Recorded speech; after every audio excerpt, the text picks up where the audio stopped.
দেখেন এই সুন্নি বক্তা চরমোনাইকে নিয়ে কি বলে, একটু কথাগুলো শুনে যান।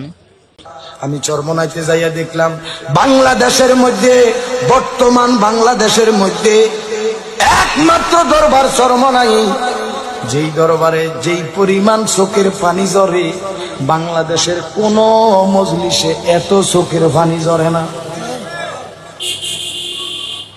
পৃথিবীর বিভিন্ন জায়গায় টুকিটাকি জায়গায় আমি গেছিলাম, আল্লাহ আমারে যেটুকু সীমানা ঘুরার সুযোগ দিছে আমি তাকাইয়া দেখছি এত চোখের পানি, এত কান্না তাদের চোখে, এত পানি, এত পানি, এত পানি। কেমনে তারা এত কান্নায়?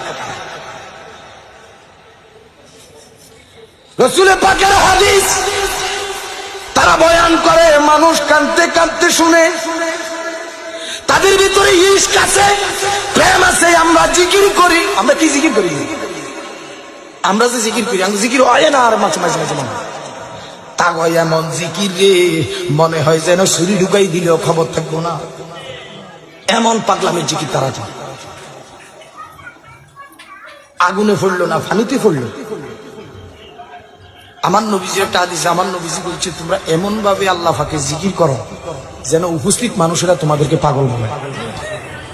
কইয়া না যাইয়া কিছু পাগল খুঁজি খাইছি না।